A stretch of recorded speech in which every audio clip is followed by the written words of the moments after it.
Hi everyone, welcome to STEIN Fireside Chats. Today Bryan's going to tell us about general principles for DBS programming and movement disorders. Thanks, Kai. So in this talk, I'm going to go over applying electricity into the brain, what we're really doing kind of at a tissue level, and then the tools that we have with the modern systems that are available to shape the electrical fields to basically stimulate the intended areas, improve symptoms, and avoid areas that are going to cause side effects. I think this will be particularly useful for neurosurgical trainees and neurosurgical practicing physicians who may work with a neurologist that does a lot of the programming so that they can try to help understand some of the side effects they may see and what can be done to optimize any given lead. All right, well, I'm going to talk about deep brain stimulation programming. There's two sections. First, I'm going to review some basic concepts of programming, and then we'll go over broad approaches to stimulator programming. Now, I'm a movement disorders physician, so I'm going to be primarily targeting the talk to movement disorders, but many of these concepts are pretty general and can be applied to other uses for neuromodulation. So what we're doing, very broadly speaking, is activating or modulating neuronal elements. And if we think about a nerve, we'll zoom in on the axon hillock here where most of the action occurs. There's, of course, a gradient, an electrochemical gradient across the membrane. It's negative intracellularly. So if you measure, we think about the membrane potential being about minus 70 millivolts intracellularly. And then, of course, in the usual state of the nervous system, each neuron has multiple influences from adjacent neurons and synapses. And so you'll have excitatory and inhibitory potentials within the neuron that sort of summate together. And if the excitatory potentials outweigh the influence of the inhibitory potentials, then you're going to depolarize that membrane toward a threshold, after which you'll have an action potential fire off. Okay, so that's how things happen in nature. And what we're doing is basically trying to do this with an electrode. So in this case, we would apply a negative charge on the electrode that then depolarizes a very focal area of the membrane, kind of pushes those positive charges extracellularly out to the edge, so it can hyperpolarize toward the edge, but depolarize focally, and eventually get to an excitatory membrane potential, again, opening those sodium channels and setting off the action potential. So that's what we're doing, and this is why the negative contact, the cathode, is most active in stimulating neurons. Now, when you think about naming, don't get too caught up in how we term anode and cathode on a discharging battery. Cathode simply means the electrode where reduction occurs or where electrons are taken up. So its polarity can be positive or negative depending on the system. And in DBS, the contact's negative because the stimulator supplies electrons there. Those electrons are consumed in reduction reactions at the electrode tissue interface. So the cathode, the negative contact, is the most active at stimulating. And then what's it going to stimulate? It's going to stimulate a certain amount of tissue, and that's conceptually thought of as a volume of tissue activated. This is how a lot of folks will term that, or VTA. This depends on multiple factors. This is a nice review article going over those. The electrode configuration, so what's actually the anode, the cathode on your stimulation construct. The stimulus waveform, talk all about that. Issues at the electrode tissue interface. And then this, of course, can be modeled in various ways. And there's a bunch of different computational models for this. This is beyond the scope of this talk. Now, this is one of our patients here. There's an electrode, and this for orientation, the front of the brain is in the bottom left of the screen. I'll zoom in on the structures here. And so with programming, what you're trying to do is activate the intended elements, in this case, the VIM thalamus shown in red there, and get, say, our tremor effect, but avoid activating unintended elements. So in this case, posterior to that is the VC nucleus, which would cause sensory side effects. And then anterolateral to all that is going to be the capsule, which could cause facial pulling. So with programming, you're trying to activate and modulate the intended elements to improve symptoms while avoiding spread to side effect structures. So what can we adjust to do that? Well, we can look at these parameters here. So first, I'm going to talk about waveform shape, okay? And we'll start with amplitude. So the amplitude in all present generation stimulator devices is set as a constant current. So we're setting that in milliamps. And the exception is the intraoperative tester for the Medtronic device currently is constant voltage. But otherwise, we're thinking of constant current. And what that means is the deep brain stimulation system itself will vary voltage as needed to allow for a constant current, regardless of changing tissue impedance. So if the impedance is 1,000 ohms, which is a typical impedance as we'll look at for a monopolar contact, then 1 volt equals 1 milliamp. But otherwise, if the impedance is different, then these aren't going to be equivalent. And so what does any of this even mean? Well, if you remember back to Ohm's law, current, the applied current is going to be equal to voltage over the impedance. And the way that a lot of times we think about this in high school physics classes is an analogy to water pressure, which is more easily visualized. So in Rochester, if you come visit, one of the do not miss landmarks is a corn cob water tower, and that has a certain amount of water in it at any point.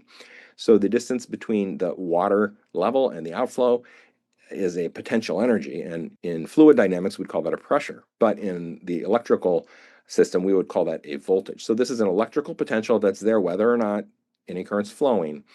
And that's what we're talking about when we talk about voltage. But it is a force that can then produce a current, so a flow of the actual fluid in the case of fluid dynamics, but a flow of electrical current in the case of electricity.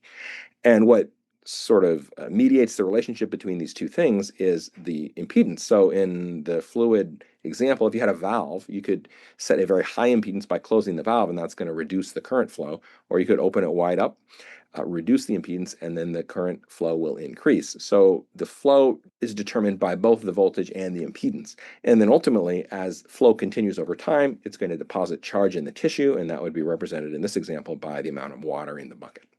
Talking a little bit more about impedance, what does that term really mean? Well, it's the opposition of flow to an alternating current. And so it contains a component of resistance, which can be thought of as sort of the friction, the work that the current's doing within the tissue. And this is something that's also present in direct current circuits, just resistance. And then there's a reactance component, which can either be capacitive or inductive. And that basically can be thought of more of as an inertia against alternating current. And at these lower frequencies that we're using for deep brain stimulation and with the ability to accumulate charge at that electrode tissue interface, we're really talking about a capacitive component. So you can have some capacitance there that's going to lead to a reactance, which contributes a little to the impedance as well.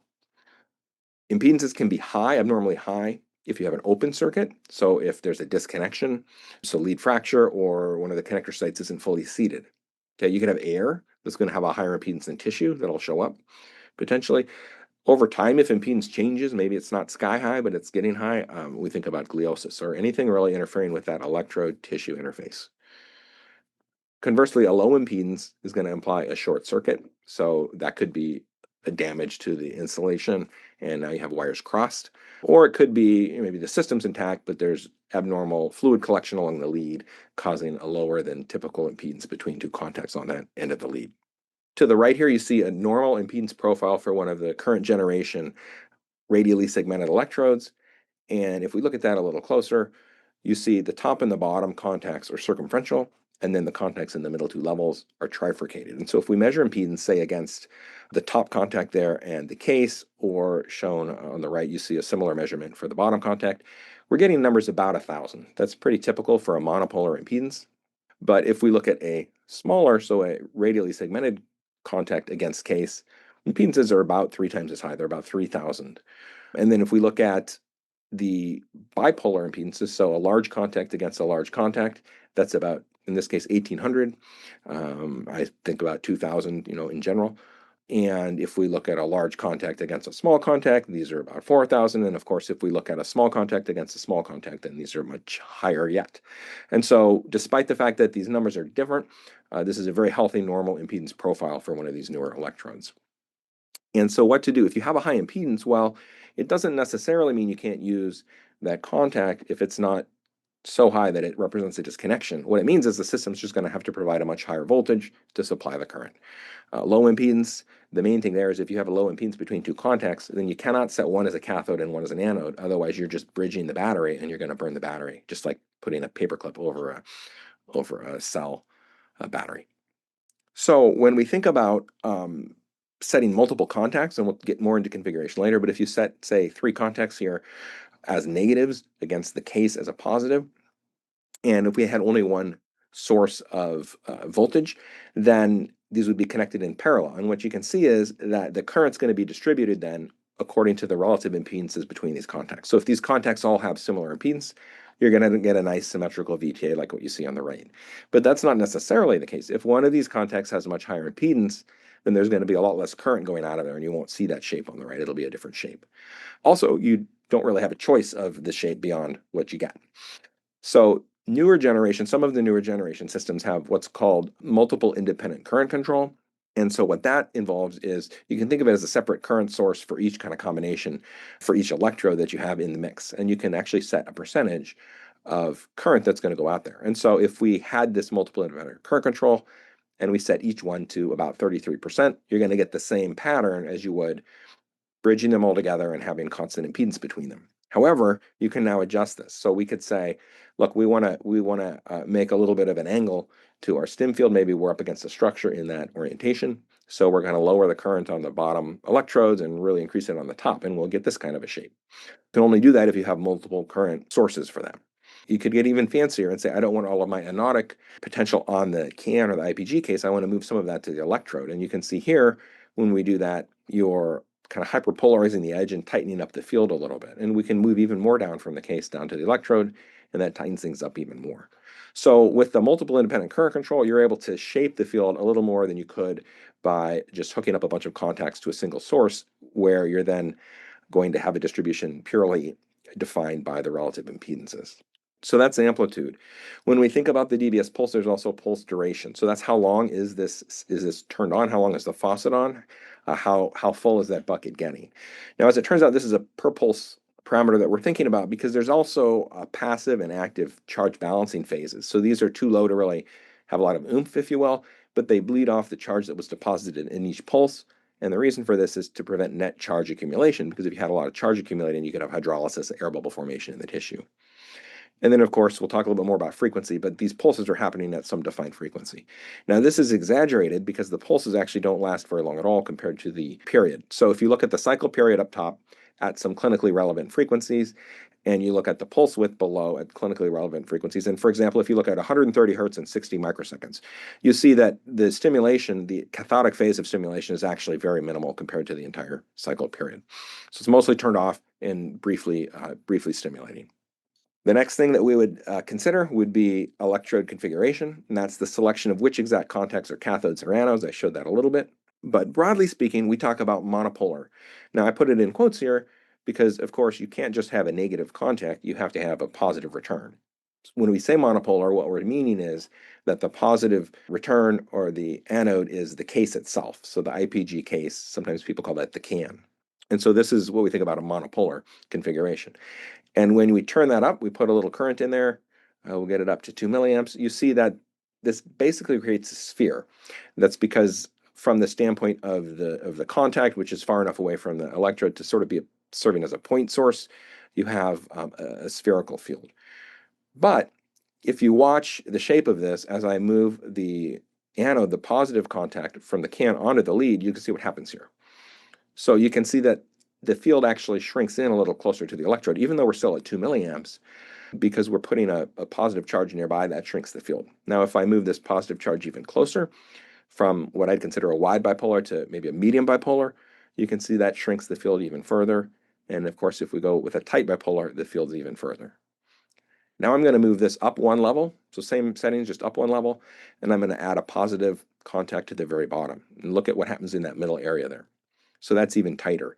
So sometimes people call this a guarded cathode, or you could call it anodic guarding, but what you're basically doing is you have a cathode in the middle, you have flanking anodes, which hyperpolarize the tissue and really tighten up that field as tightly as we really can get. There's a lot of different variations, but these are kind of the basics. And again, comparing that to the monopolar, you can see that despite the same current, we have a much higher VTA. So when we think big picture, monopolar tends to have a larger VTA, is more powerful, if you will, or more prone to cause side effect than a wide bipolar. Then it would be a medium bipolar, tight bipolar, and then a guarded cathode type configuration.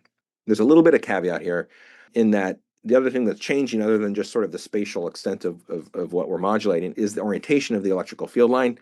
So again, with a monopolar is a point charge and you have radial field lines more or less, whereas when you have a closer dipole, the field lines are in one direction between these two electrodes. And so depending on the orientation of the leads versus the fiber tracks nearby, if you have fiber tracks really lining up parallel to field lines, that may activate more easily. So even though in general a monopolar is going to be more effective than a bipolar, you may see exceptions, and this may be one of the reasons why.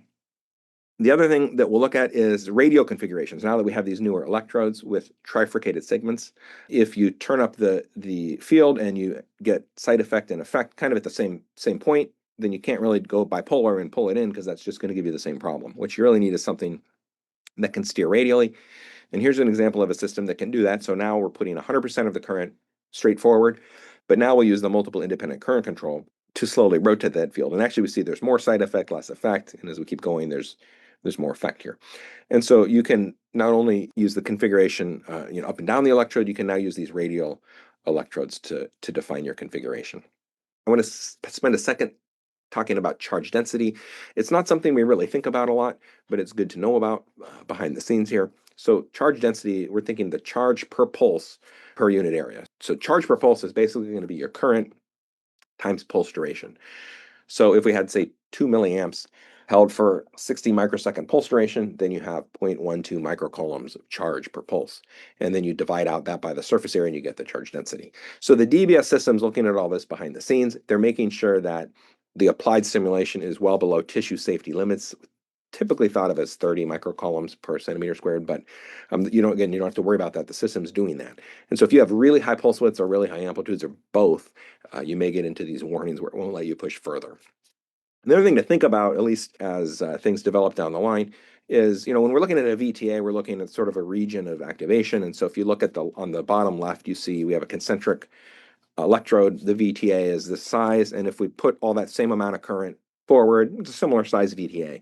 But really, when you think about charge density, the charge density is much higher on that radially segmented electrode. You can look at that off to the right. These are some sample calculations where your charge density is basically 3 times as much.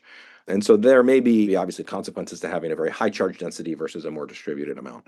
But right now, that's not something that we know really what to do with as much as everything else I'm going to talk about. All right, so that's waveform shape. So amplitude, pulse duration, that's configuration. Now we're going to talk a little bit about frequency and duty cycle. These are the timing parameters. So we've talked about the spatial parameters. Now we're going to talk about the timing parameters.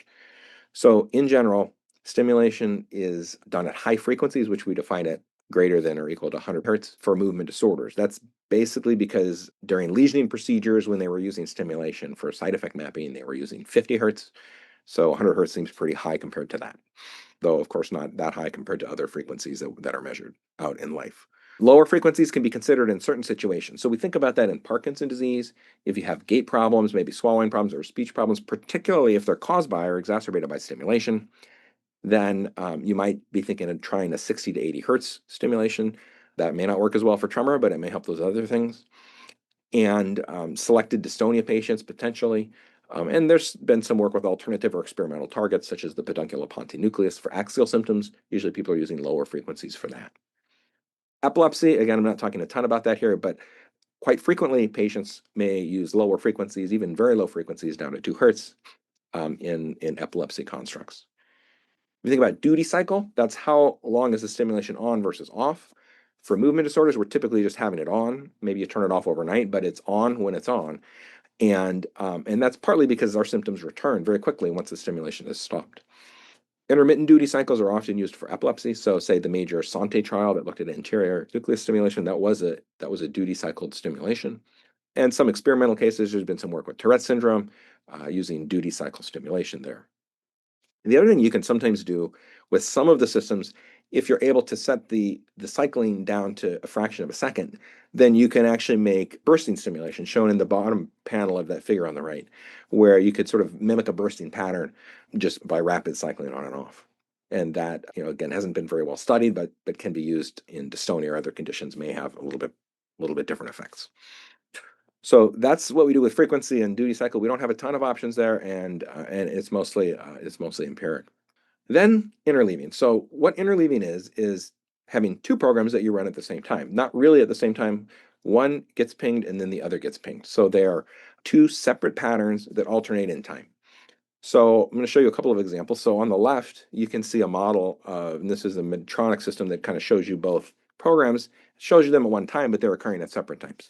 On the left, you can see what's happening there is I have it set to use two different contacts at two different amplitudes. So more or less, I'm creating a pattern, and this might be a way on a system without multiple independent current control to try to mimic that sort of approach, where you still get this sort of spatial distribution. It's actually different because your effective frequency is 250 hertz. Something's happening very, very frequently, but at least you're getting the shape that's close to what you could get with multiple independent current control. So that's one approach, is to make a more complex spatial pattern and sort of increase your effective stimulation rate without really doing that at one site.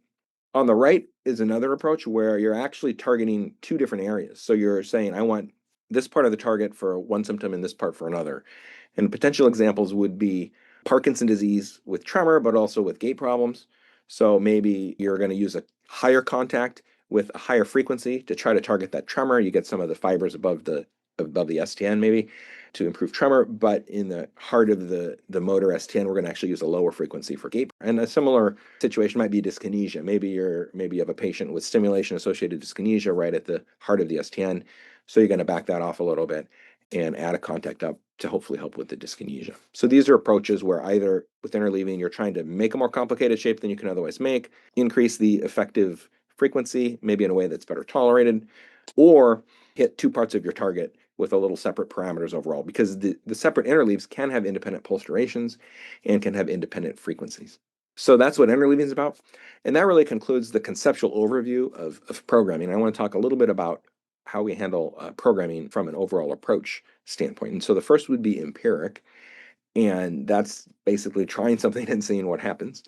This can be immediate, so we can try a bunch of things within a visit, see what happens with the patient, or can be delayed. So that means we can set something, have them go home, come back, or report to us maybe by phone or by video visit, and then they try the next thing.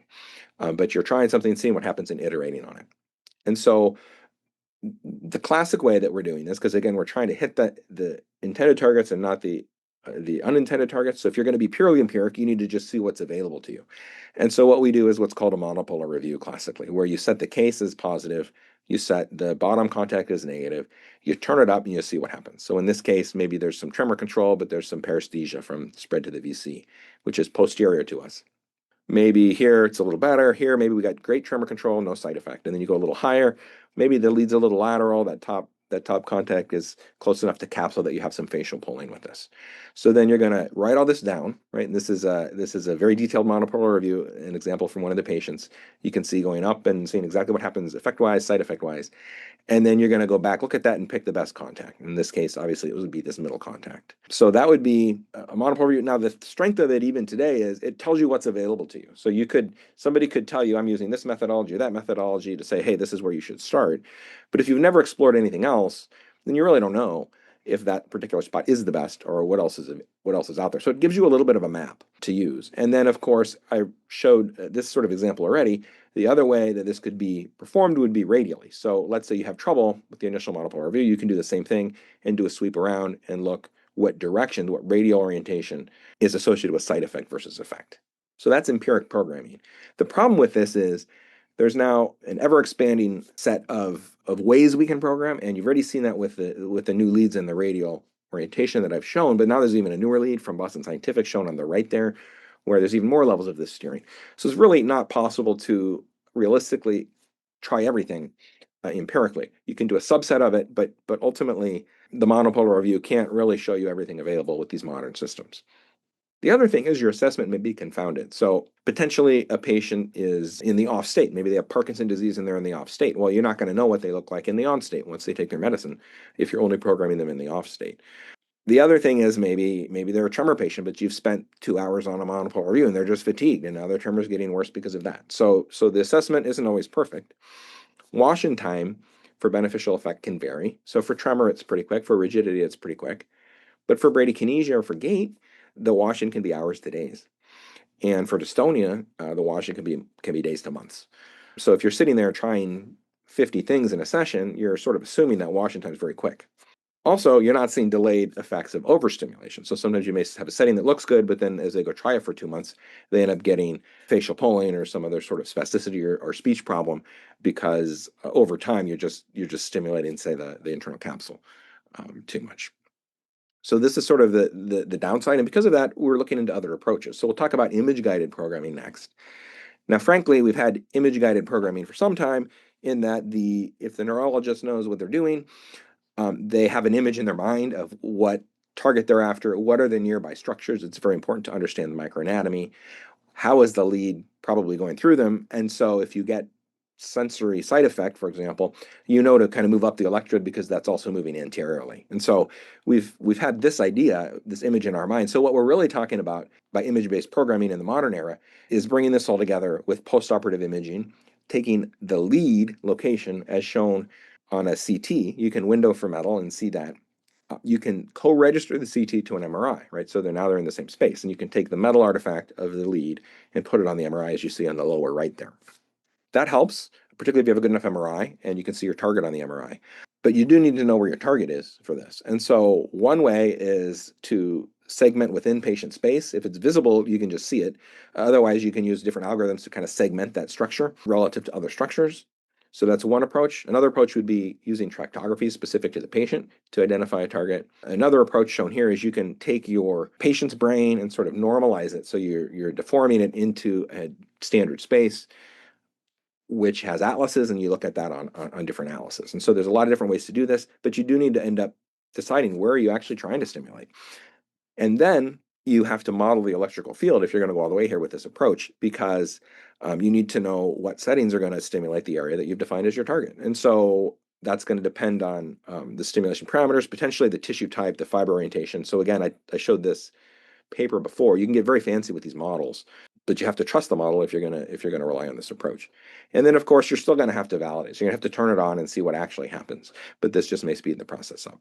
There have been some studies looking at different forms of image-based programming, and long and short of it is, yes, you can get a similar result to purely empiric programming, and you tend to do that in a lot less time. There are studies looking at automated programming where the system itself looks at all these options. Instead of just giving the tool to the physician, the system itself is going to look at all these options and sort of pick a setting. And there's data. This is not a clinically available system here in this particular paper, but there's data to suggest that approach is reasonable and can get you pretty close to where you'd be with empiric clinical settings, but in less time.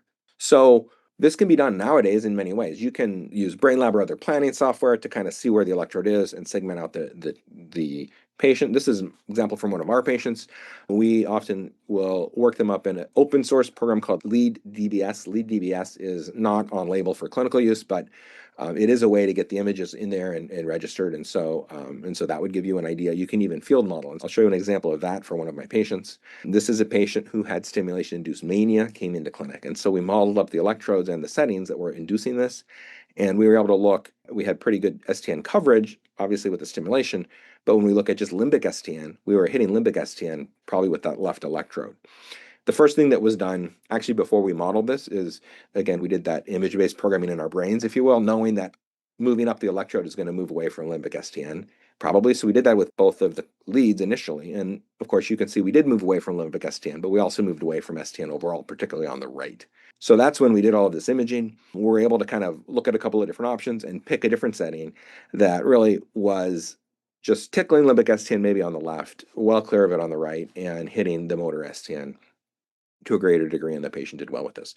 So these tools have been available for years, but what's new now is the easy clinical availability of this on one of the platforms. So the Boston Scientific platform has this thing called Illumina, where it will automate this process. And so you do have to have the images worked up, you do have to have your target defined, but once that's done, you can pick a target region to stimulate, in this example, the VIM nucleus, and you can pick a region to avoid, in this example, the VPL, so which would cause sensory side effects. And there's, as you see, the fill spill and the target avoidance. There's parameters you can sort of adjust to get the balance, and then you load settings. And it will come up with something, and an example might be this. So this is for a particular patient of ours, and when you look at what is the VTA modeled, sort of gets you a fair amount of the VIM covered without moving into the VC, which is shown in green.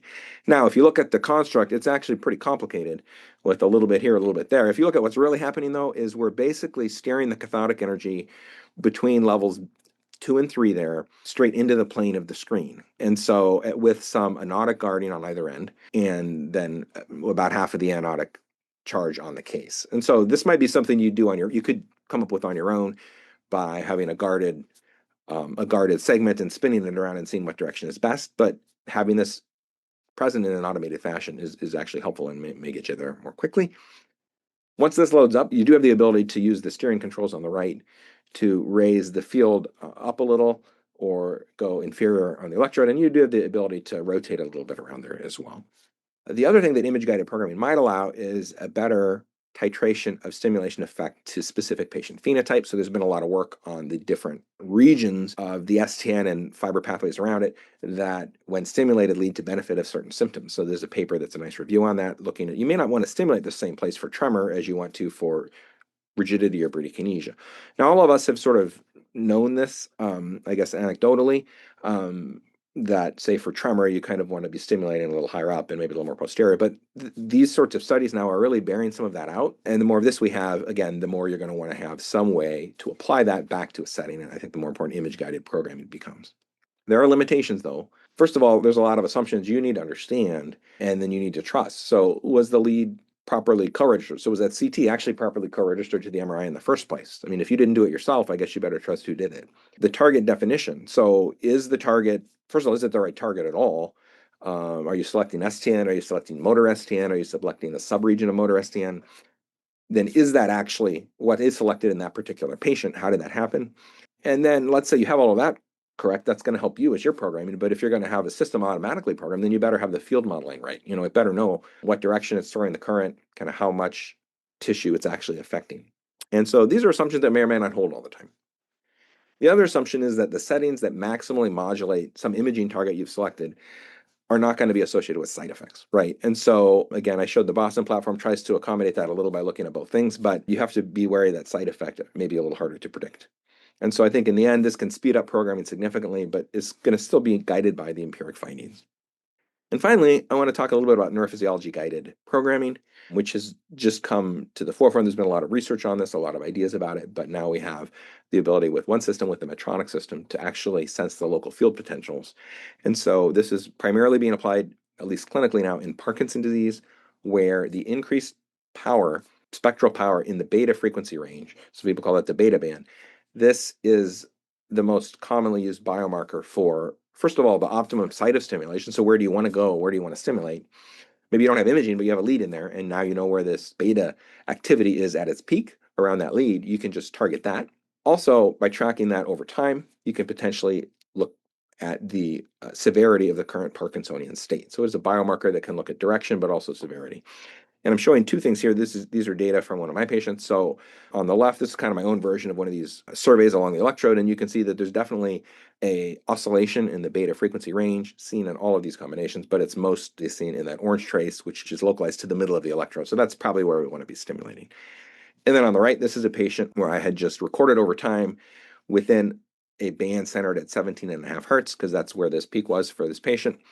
And you can see the power in that band on the left-hand side of that rightmost figure, kind of going up and down, but kind of hovering around a certain area. And then as I apply stimulation down below, you can see that I increase it and the LFP power starts to decrease. And then by the time we get to around 50 seconds, which equates to maybe around 1.5 milliamps or so, we don't really get a whole lot more bang for our buck by going up much further than that. So some have suggested maybe you could use this sort of approach to try to set the amplitude of stimulation. You increase until the beta power no longer is really improving, and then you call it good there to avoid overstimulation. So those are two approaches that have been actually around for a while, available with a Medtronic device that could be used.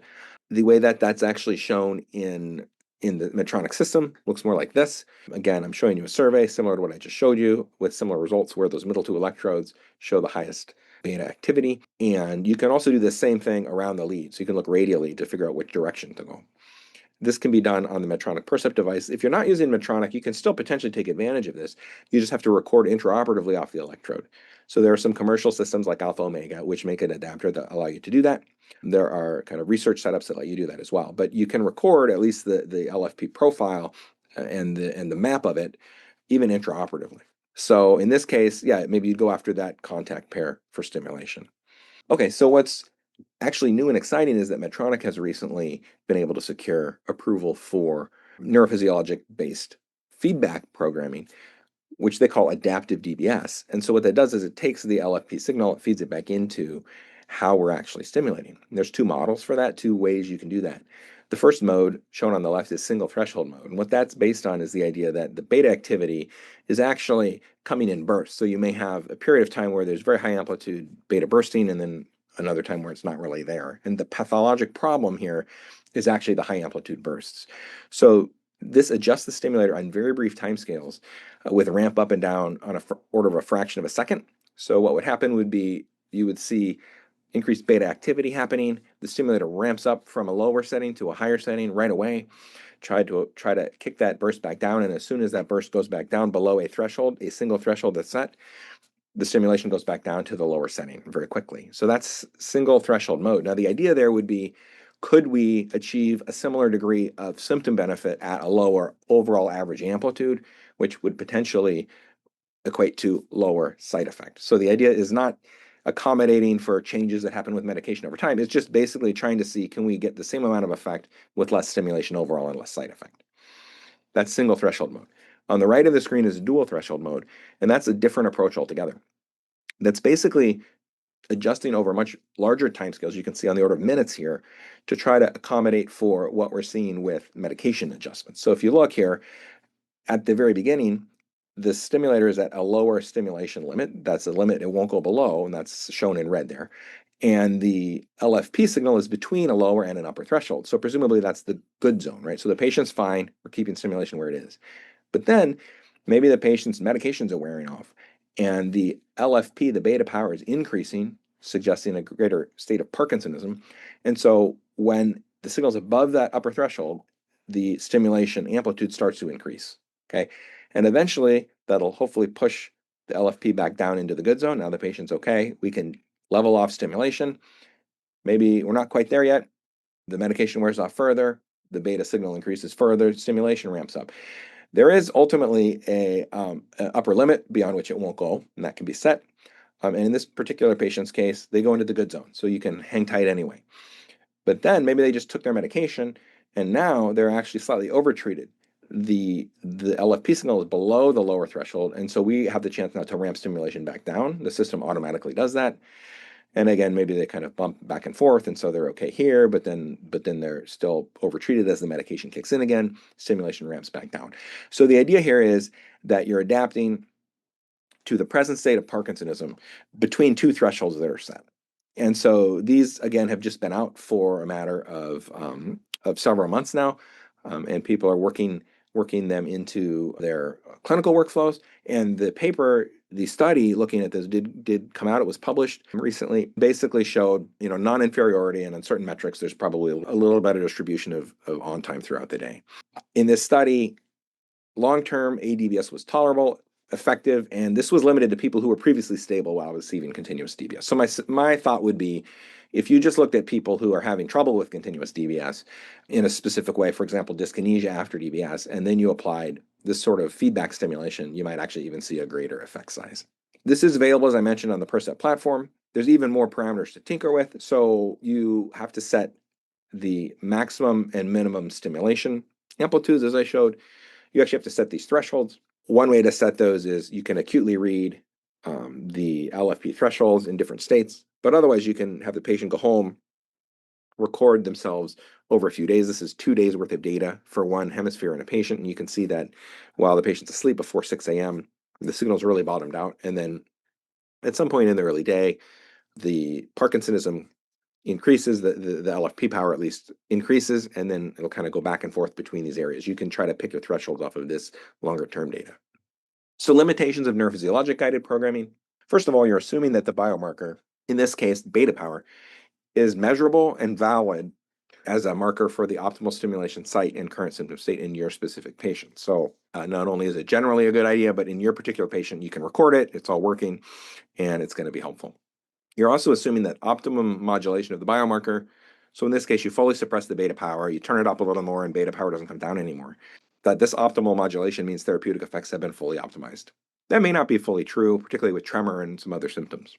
You're assuming that settings that optimize the biomarker aren't associated with side effects. So same thing as I mentioned with image-guided programming. You could bottom out your beta signal, but perhaps you're on very high settings that require the patient to have side effect. And that's why there's an upper limit there.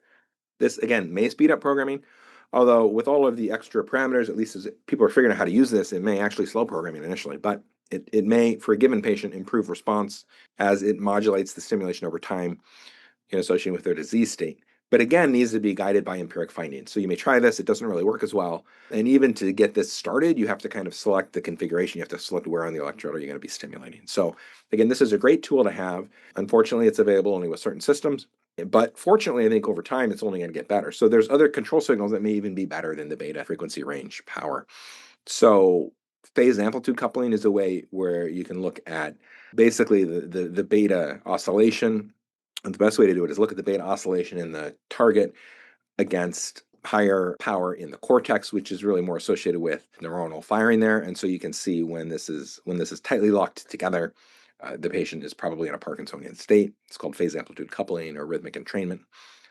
You can see on the bottom left, there's something called evoked resonant neural activity. This is a newer biomarker where short trains of clinical stimulation can produce evoked potentials that then seem to at least decrease like an oscillator would after you stop stimulation. That's probably a marker for stimulation site, at least. Whether it's really a marker of disease state's a little less clear, but that would be for Parkinson's as well. Gamma entrainment is something else. There's a recent paper there you can look into that can be looked at.